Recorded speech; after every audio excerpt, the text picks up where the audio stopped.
আসসালামু আলাইকুম। আজকে আমি তৈরি করে দেখাবো বিয়ে বাড়িতে যে চিকেন ফ্রাইটা আমরা খেয়ে থাকি, সেই চিকেন ফ্রাইটা। এটা আমি তৈরি করেছিলাম ঈদের দিন, তো ওই রেসিপিটাই আপনাদের সাথে শেয়ার করব। ভিডিওটা আসলে করে রেখেছি, বাট সময় পাচ্ছি না শেয়ার করার জন্য। এখানে ফার্স্টে যেটা আমি করেছি সেটা হচ্ছে, দেখতে পাচ্ছেন কিছুটা তেল দিয়ে দিলাম, বেরেস্তা করেছিলাম ওই তেলটাই হচ্ছে দিয়ে দিলাম। দিয়ে আদা রসুন বাটা, গরম মশলা, হলুদ গুঁড়া, মরিচের গুঁড়া, সামান্য একটু হলুদ গুঁড়া, খুব বেশি না, ধনে গুঁড়ো, এগুলো দিয়ে হচ্ছে খুব ভালোভাবে মশলাটাকে কষিয়ে নেব। এই ফ্রাইটা খেতে কিন্তু খুবই মজা লাগে, সাদা পোলাওর সাথে কিন্তু খুবই মজা।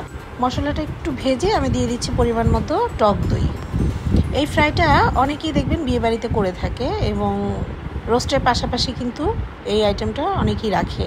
আর সাথে দিয়ে দিলাম কিছুটা পানি দিয়ে আমি হচ্ছে কিছুটা বাদাম বাটা দিয়ে দিলাম। এখানে চীনা বাদাম, কাঠবাদাম এবং হচ্ছে কাজু বাদাম, 3টা বাদামই আমি কিছু পরিমাণ নিয়ে হচ্ছে মিক্সড করে নিয়েছি।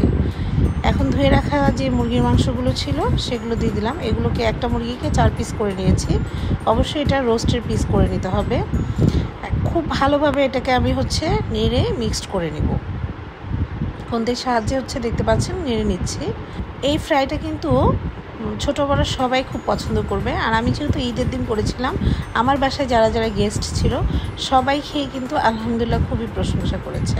সো আপনিও কিন্তু খুব সহজে এটা বানিয়ে নিতে পারেন। আর আমি চেষ্টা করি আমার যারা ফ্রেন্ড ফলোয়ার্স আছেন তাদের জন্যে খুব ইজি ওয়েতে কীভাবে রান্নাটা করা যায় সেটাই শেয়ার করার জন্যে।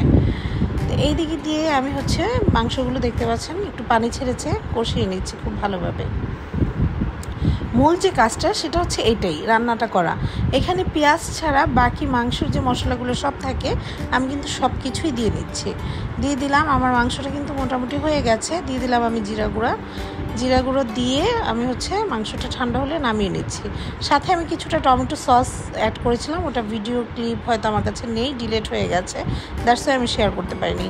দেন আমি যেটা করেছি দেখতে পাচ্ছেন, এখানে আমি চিকেনটাকে ডিমের মধ্যে কিছু ডিম ফেটিয়ে নিয়েছি, ডিমের মধ্যে চুবিয়ে বিস্কিটের গুঁড়া যেটা আছে বেডগ্রাম, সেটার মধ্যে হচ্ছে আমি ফোল্ড করে নিচ্ছি। দেখতে পাচ্ছেন খুব ভালোভাবে একটু চেপে হাত দিয়ে প্রত্যেকটা যে মুরগির পিসগুলো সেগুলোতে আমি হচ্ছে লাগিয়ে নিচ্ছি জাস্ট এইভাবে। এখন আপনি এই পর্যায়ে এসে চাইলে এটাকে ফ্রোজেন করে রেখে দিতে পারেন। আমি যেহেতু ফ্রোজেন করব না, ভেজে নিব, জাস্ট কিছুক্ষণ আগে আমি এটাকে রেডি করে নিচ্ছি। আচ্ছা, তার আগে বলে নিচ্ছি, আপনি যদি আমার ভিডিওটি ফেসবুক পেজ থেকে দেখে থাকেন তাহলে আমার পেজটি ফলো দিয়ে দিবেন যদি ভিডিওটি ভালো লেগে থাকে, এবং আপনি যদি আমার ভিডিওটি ইউটিউব থেকে দেখে থাকেন তাহলে প্লিজ আমার চ্যানেলটি সাবস্ক্রাইব করে দিবেন। সো দেখেন এক এক করে আমি কিন্তু সবগুলো চিকেন রেডি করে নিয়েছি। এখন আমি হচ্ছে ডুবো তেলে এটাকে ফ্রাই করে নেব। অবশ্যই এই পর্যায়ে চুলার আঁচটা একটু মিডিয়াম হিটে রাখতে হবে, কোনোভাবেই হাই হিটে রাখা যাবে না, তাহলে পুড়ে যাবে বা অনেক বেশি ভাজা হয়ে যাবে। অনেক বেশি ভেজে ফেললে এটা খেতে কিন্তু সেই টেস্ট পাবেন না, টেস্টটা পারফেক্ট হবে না। এখন দেখতে পাচ্ছেন আমি খুব আলতো করে এগুলোকে উল্টিয়ে দিচ্ছি, উল্টিয়ে এটাকে ভেজে নেব। যেহেতু চিকেনগুলো আগে থেকে রান্না করা ছিল, সেদ্ধ করা ছিল, সো ফ্রাই করতে কিন্তু সময় লাগবে না। এটা জাস্ট খাওয়ার আগ মুহূর্তে আপনি ভেজে নেবেন, গরম গরম পরিবেশন করবেন, এবং আশা করি আপনাদের কাছে ভালো লাগবে। ভালো লাগলে ভিডিওটি শেয়ার করবেন। Thanks for watching.